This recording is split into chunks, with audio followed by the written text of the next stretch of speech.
Himachal Pradesh tour, बर्फीली चोटियों और हरी भरी घाटियों में रोमांच का सफर, प्राकृतिक सौंदर्य से भरपूर यात्रा, शिमला की ऐतिहासिक मॉल रोड, मनाली का रोहतांग पास, सोलांग वैली में एडवेंचर स्पोर्ट्स और धर्मशाला व डलहौजी की शांत वादियां, शुद्ध जैन एवं सात्विक भोजन।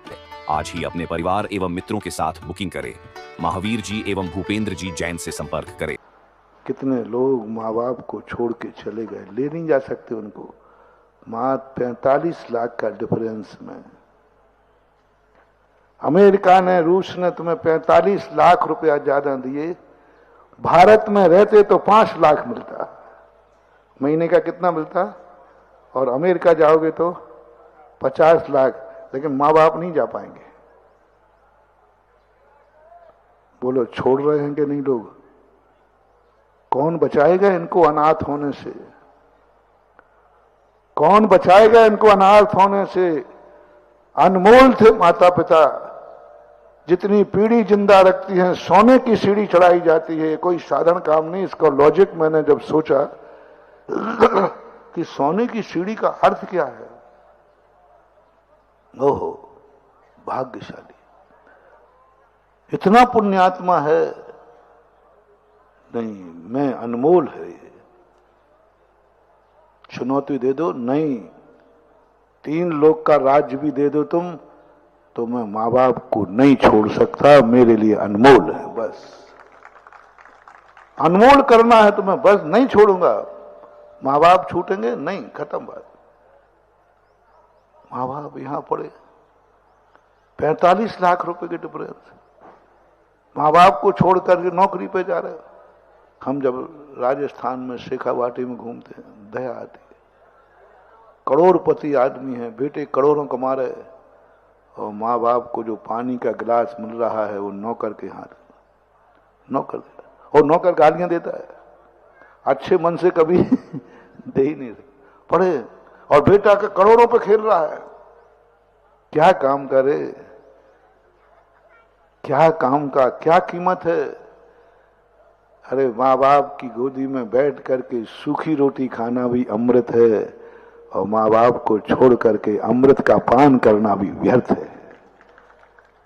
देवताओं का एक दुर्भाग्य है, देवता मोक्ष नहीं जा सकते। देवता मुनिराज को आहार नहीं दे सकते। देवता चौके में नहीं आ सकते। साधु भूखों मर सकता है, लेकिन देवता के हाथ से भोजन नहीं कर सकता, क्योंकि उसके पास मम्मी पापा नहीं है, माँ बाप नहीं होते। तुम्हारे पास माँ बाप है, अनमोल कर दो, ये अनमोल कर दो। नहीं मैं नहीं छोड़, नहीं मैं नहीं छोड़ सकता। कैसी छोटी छोटी बातों में तुम छोड़ करके 45 लाख डिफरेंस में माँ बाप यहां पड़े। थोड़े से लोभ में तुम आसाम में पड़े हो, माँ बाप यहां पड़े। जाओ।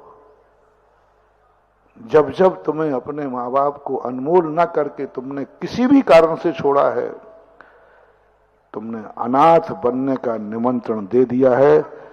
बाद में मत कहना कल रोते हुए तुम मेरे पास आओगे। मुझे रोना चेहरा पसंद नहीं है। मैं तुम्हें कोई समय नहीं दे पाऊंगा। तुम्हारे आंसू पहुंचने के लिए मेरे पास रूमाल नहीं है। कल आओगे तुम रोते, महाराज जी मेरे मम्मी पापा मर गए। हम कैसे दुर्भाग्य हैं, हमें मम्मी पापा का दर्शन नहीं हुआ। आओगे? आते हैं कि नहीं बोलो ना। मैं क्या करूंगा, मेरे पास रुमाल नहीं, मैं आंसू कैसे पहुंचूंगा? मैं तुम्हें कुछ नहीं कर पाऊंगा। और ऐसे दुर्भाग्यों के लिए मैं देखना पसंद भी नहीं करता। मैं तो कहता हूं ऐसे दुर्भागी ना मेरा मुंह देखें और ना मुझे अपना मुंह दिखाएं। थोड़ा मैं कठोर हूं। तुम लोग कहोगे नहीं महाराज जी इन लोगों को, नहीं, मुझे मेरा नेचर है। मैं जानता हूं कि ये जन्म जन्म का वो पापी है जिसने थोड़े से लोभ में आकर माँ बाप को ठुकरा दिया था। तुम्हें वर्तमान दिख रहा है कि ये अनाथ है, मुझे उसका अतीत दिख रहा है कि ये महान पापी है। कितना अंतर है। तुम्हारी दशा मालूम कैसी है। और हम लोग, एक बच्चे को पीट रहा था बड़ा आदमी, पीट रहा था। लोगों ने, तुझे शर्म नहीं आती, इतना बड़ा होकर के छोटे को छोकरे को पीट रहा है। सब लोगों ने उसको मारना। उन्होंने कहा भैया सुनो तो सही। क्या सुनो, तुम्हें शर्म नहीं आती छोटे बच्चे को? अरे भैया वो जेब काट रहा था। अच्छा वो जेब करता, अब क्या, अब तो वो तो भाग गया वो तो भाग गया। ऐसे तुम्हारी दशा होती है जब हम लोग कभी दुखियों व्यक्तियों की कम सुनते हैं, दुखी लोगों के लिए हम लोग टाइम कम देते हैं, तो तुम कहते महाराज जी बहुत कठोर है। देखो बेचारा रोता हुआ आया, उसको कोई टाइम नहीं है। देखो एक गरीब आदमी आया, इसको कोई टाइम नहीं, और अमीर आ जाता है उसी समय। तो सुन रहे हो रे अमीर लोगों, मेरे से टाइम चाहिए है, अमीर बन के आओ, पुण्यात्मा बन के आओ, इतना पुण्य लेके आओ कि हमारे पास टाइम भी ना हो तो तुम्हारा पुण्य मेरे से शाम निकाल दे। और मैं चाहता हूं पुण्यात्माओं के लिए मेरे पास सदा समय रहे, इसलिए मैं तुम्हें समय देने का रास्ता निकाल रहा हूं।